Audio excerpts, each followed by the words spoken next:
his back against the San Francisco traffic.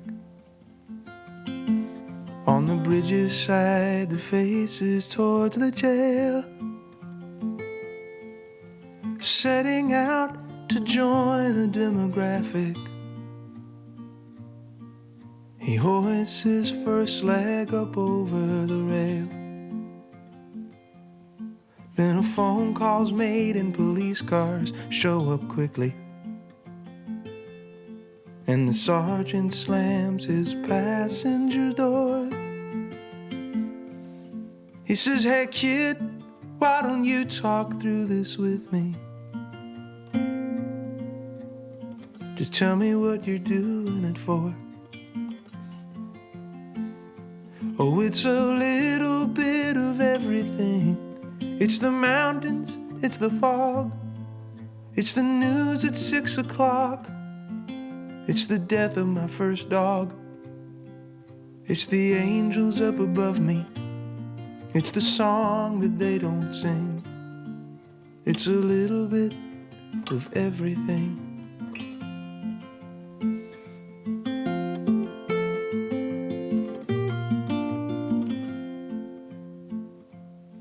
There's an older man who stands in a buffet line.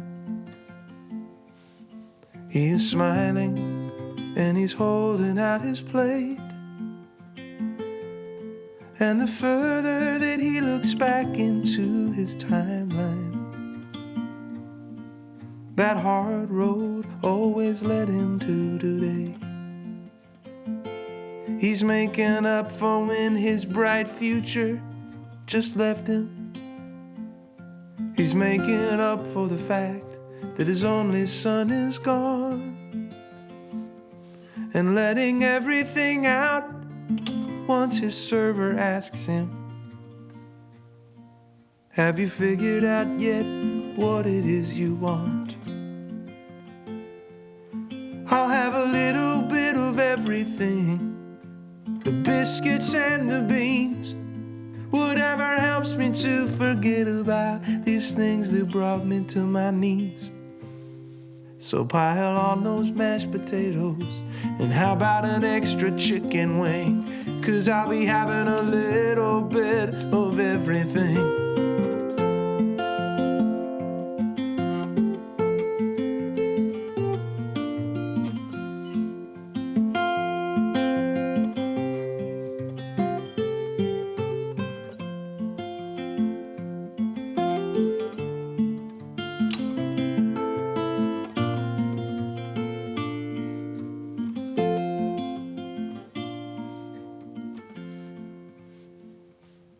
Somewhere a pretty girl is writing invitations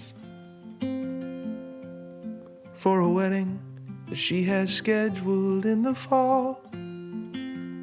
Her man walks in and says, "Baby, can I make one quick observation? You don't seem to be having any fun at all." She says, "You can just worry about your groomsmen and your shirt size, and rest assured that this is making me feel good. I think that love is so much easier than we realize. If you can give yourself to someone, then you should. 'Cause it's a little bit of everything, the way you joke, the way you ache.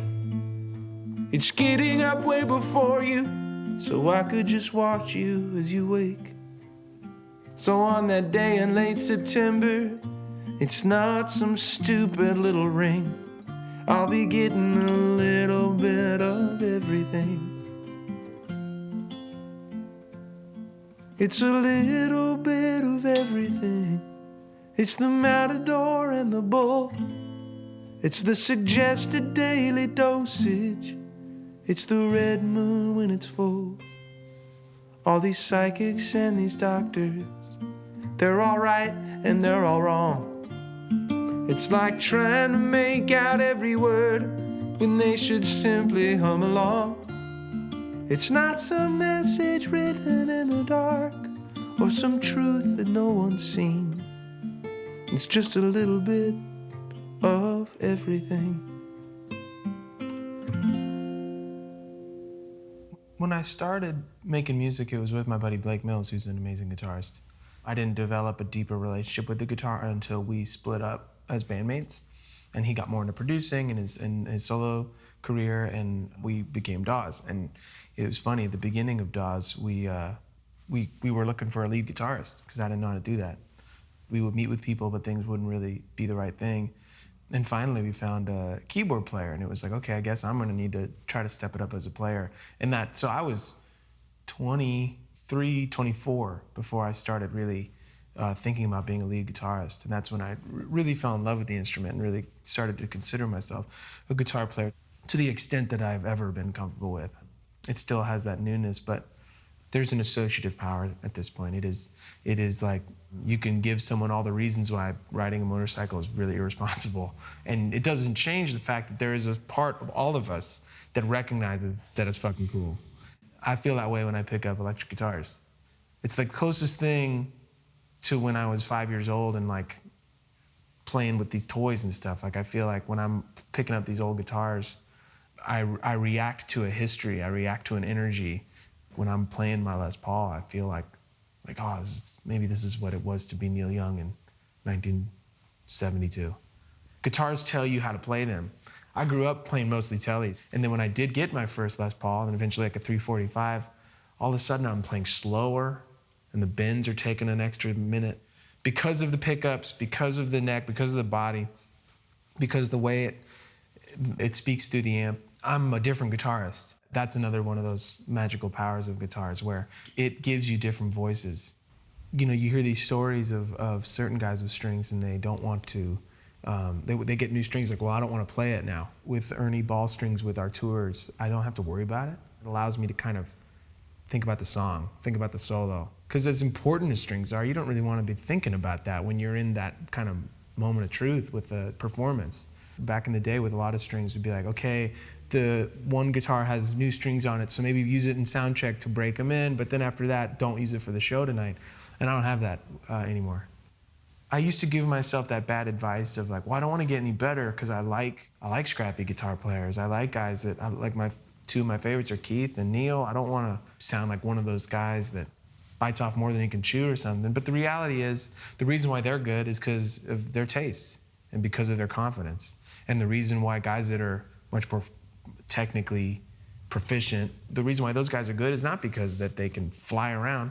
It's because of those same exact reasons. To tell myself like I shouldn't get better because I like my clams, I like my limitations, I think is bad advice to give myself. I think if you do have any taste, then that shouldn't scare you, it should excite you. You should always want to get better and do more. Right before we made our last record, Passwords, I started falling in love with jazz music. And because of that, it's made me excited about figuring out new ways to express myself. You know, I listen back to some of our live sets and I think like, oh, I was listening to, you know, Native Dancer by Wayne Shorter that whole day. And my playing is, to me, way more interesting that night. You know, as time goes on, like when I'm home, when we're making records, it's songwriting that I love more than anything else. When we're on tour, when we're getting up on stage every night, it's being a guitar player. Sometimes I just don't even want to sing, I just want to play guitar all night.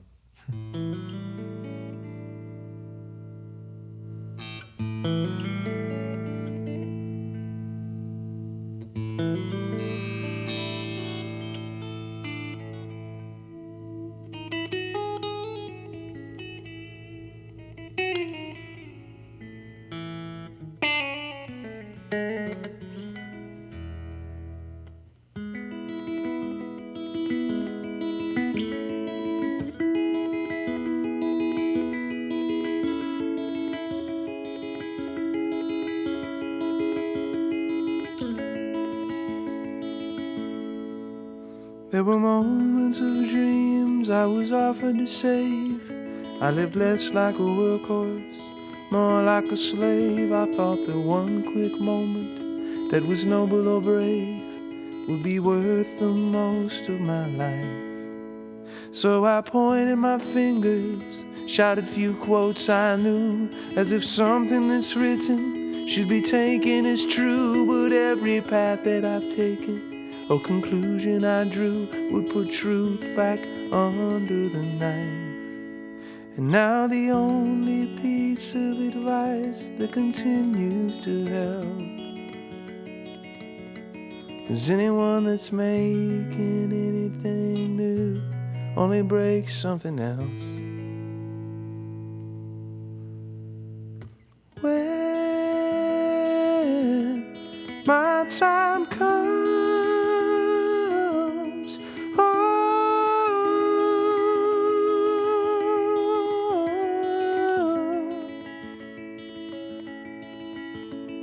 when my time comes,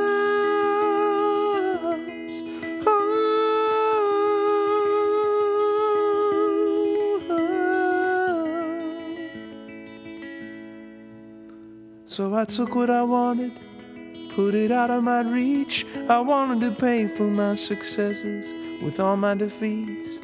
And if heaven was all that was promised to me, why don't I pray for death? 'Cause now it seems like the unraveling started too soon, and now I'm sleeping in hallways, drinking perfume, and I am speaking to mirrors, howling at moons, while the worse and worse that it gets. Or you can judge the whole world on the sparkle that you think it lacks. You can stare into the abyss, but it's staring right back. When my time comes,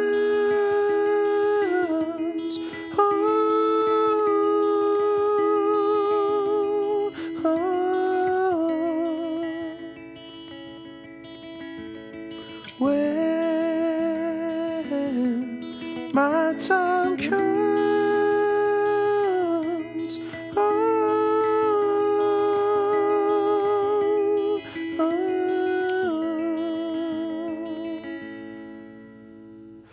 when my time comes,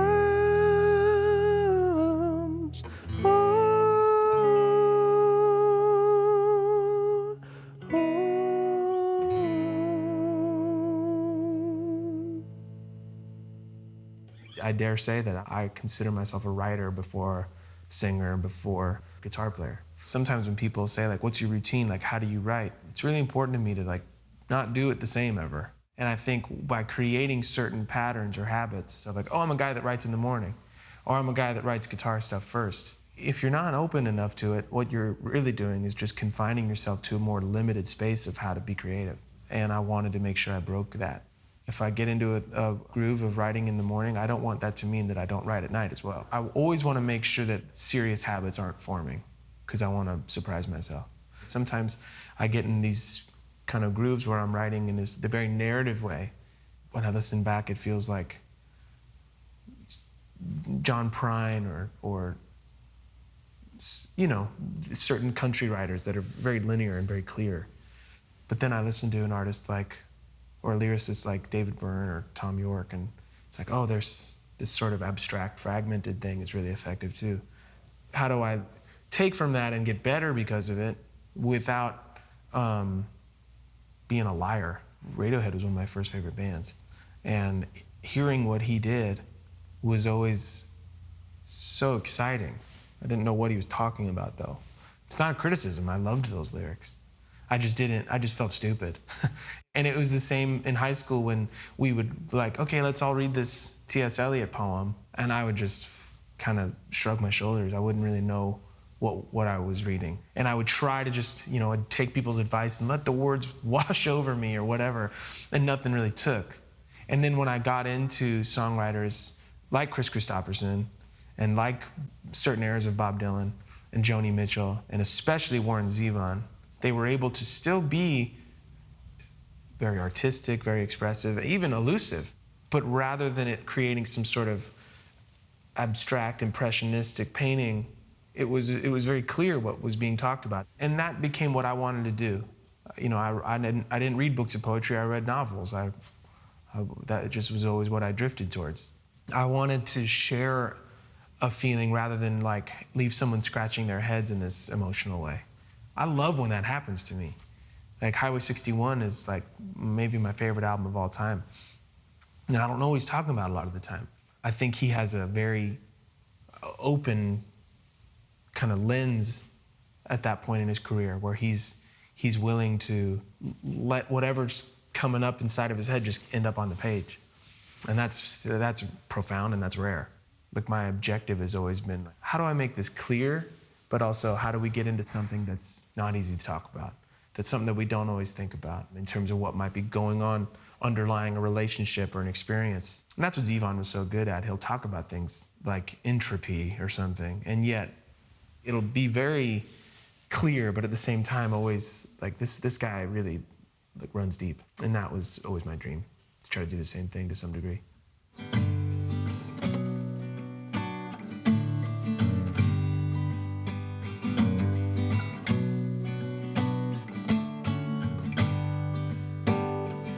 The separation was symmetrical. They both retreated to their sides, drawing lists of demands and muddy lines in the sand, trying out their separate lives. Most of the damage was collateral, but still inspired some debate on all the principles of why all the people we love are the same ones we could also hate. You just roll with the punches until you can't feel a thing. You just roll with the punches. Oh yeah.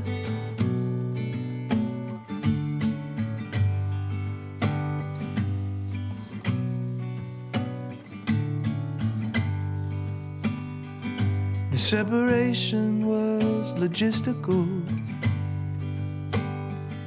deciding what belongs to whom, how dying love manifests in a rug or a chest, the decorations of a room. Most of the promises were negotiable, most of all the ones they made alone. What she finally forgave, what he'll take to his grave, learning how to not pick up the phone.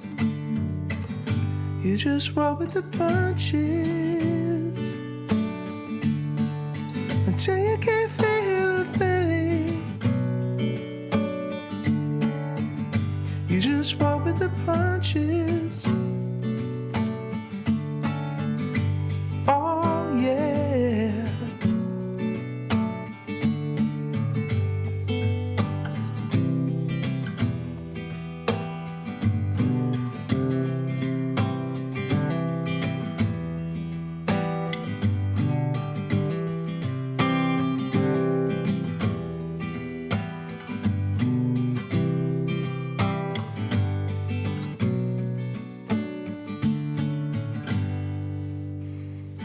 The separation was a miracle. The band of static right behind your eyes that you filter everything through without knowing you do. A past and future synthesized. You just roll with the punches until you can't feel a thing. You just roll with the punches. Oh yeah. You just roll with the punches until you can't feel a thing.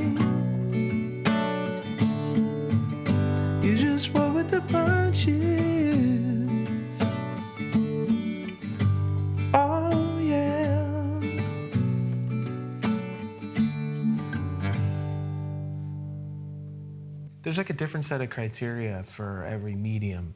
The words that would be acceptable in a novel, and the dialogue that might be acceptable in a novel might be way too highfalutin and weird on screen. I feel similarly like sometimes some of my favorite songs, some of my favorite lyrics, if that was in like a book of poetry, we would kind of be weirded out.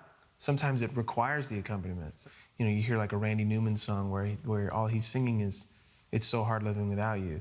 If you play the right chords under that, that can be funny, that can be silly, it can be happy. It could also be extremely sad, which is the way he presents it. The way that something is inflected, the way that something is kind of framed with some sort of melody or progression, that will direct the emotion in a way that I really feel like it's hard to put your finger on. Like, it's tough. Like, as a songwriter, you sometimes you want to pick up a guitar and just hit a G chord and a C chord and feel like that should be enough to write the best song ever. But the reality is sometimes you need there to be a unique approach to it, just in some small way. Sometimes I'll have an idea for a lyric, the structure of something. So I'll just find the simplest chords that I can just so that I can get some sort of cadence and some sort of structure. And I'll have these verses that are just a one chord, and I'll just sing these lines over it, and then for the chorus, I'll just go to the 4 chord, and it'll be very simple, and then I'll throw away the music. And I'll know that the words work rhythmically, so I'll find a new riff or a new progression. Like, I remember when I came up with the riff of When My Time Comes, like, that chord progression is really simple. But with the way that my fingers were moving and having the E string open on top, it was beyond what I was capable of at the time, so I had to kind of like rise to it. I knew what I wanted it to sound like. Same with a song of ours called From a Window Seat, where with the way the bass was working and then the way that the top part was working, it took me a lot of practice, even though I knew what it was supposed to sound like. So moments like that, where even though these progressions are simple, I could just play like, 1/4, 6/4. I don't know if I would have written When My Time Comes. I think I needed some sort of riff to propel me into thinking it's good enough to write some words to. More times than not, I want there to be something about it that feels different than just, guy finger picking through 1s, 4s, and 5s, even though I have plenty of those songs too. I buckle in my seatbelt and plug my headset in a chair. And to the music, I watch flight attendants move. They are pointing out the exits, but it looks more like a prayer or an ancient dance their bloodline reaches through. These plains are good for sifting through the warriors from the men. I get time to sit and watch them for a while. You can see everywhere they're going, you can see everywhere they've been, and how they look out at the clouds each time they smile. And I think maybe he's in town for someone's birthday, or maybe he makes trouble everywhere. But as much as he resists the conversation between the rivers and the freeway, he knows it's always there. As the Northwest Passage sits somewhere below me as I sleep, I dream of captains and explorers eating booze. When I ask if I can join them, and they offer one to me, I wake up as my home comes into view. So I reach down for my notebook to see what impressions could be spun, but it's just buildings and a million swimming pools. And I leaf back through the pages to see where I come from, or for some crumbled map of what it's leading to. And I find that the hero in the song that I've been writing doesn't know it's just the image of myself. But as much as he resists the conversation between the rivers and the freeways, he's somehow always asking them for help.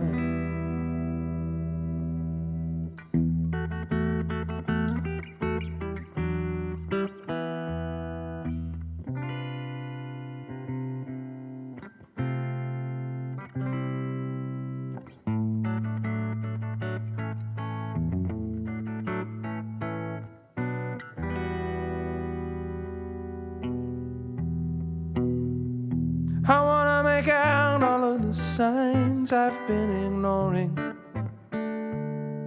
Why the trees reach for the sky, or in the length of someone's hair. 'Cause when you don't know where you are going,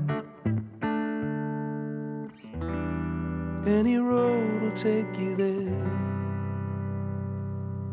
So maybe I'm in town for someone's birthday, or maybe I make trouble everywhere.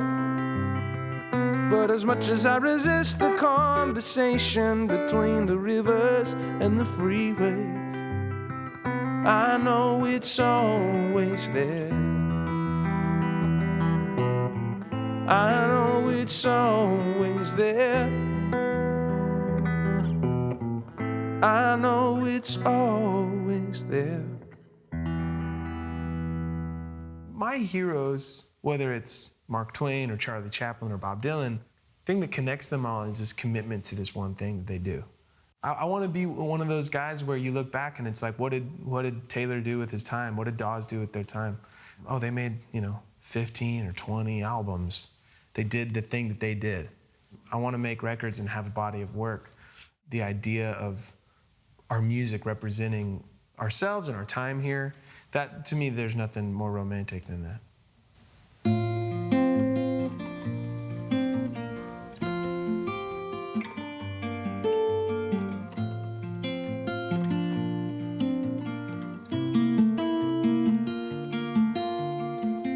I will do your interview, try to explain what I'm going through, give you something to read into in a million different ways. A sick version of telephone starts at the clip of the microphone. A game we thought we had all outgrown, but still everybody plays, ignoring all of the remedies, believing all of the rumors, with their endless database. I wanna sit with my enemies and say we should have done this sooner, while I look them in the face. Maybe that would crack the case.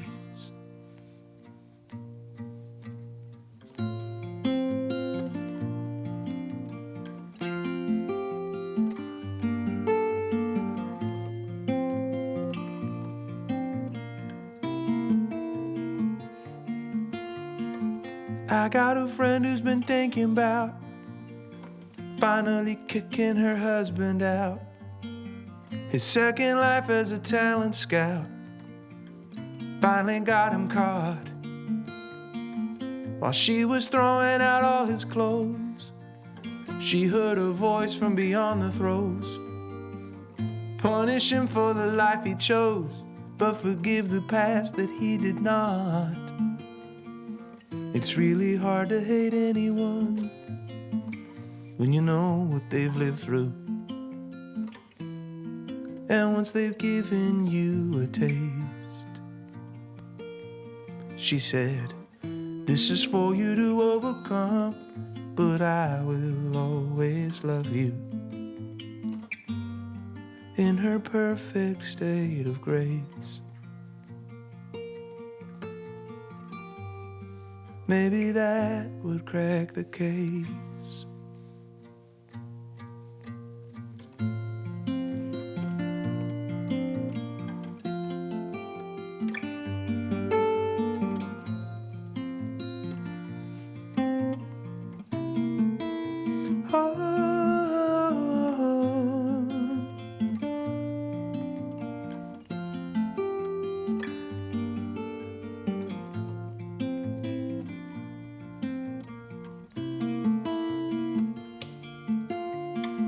Now that we're through with formalities, what is it you want to ask of me?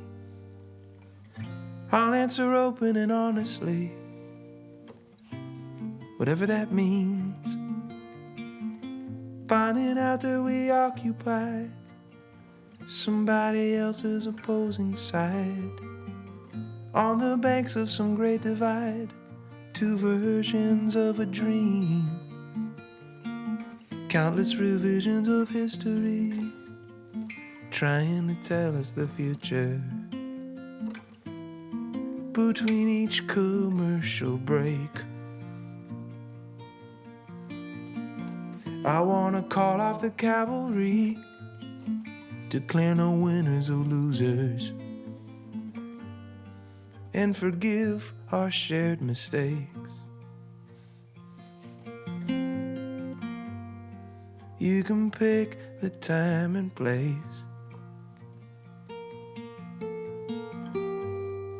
Maybe that will crack the case.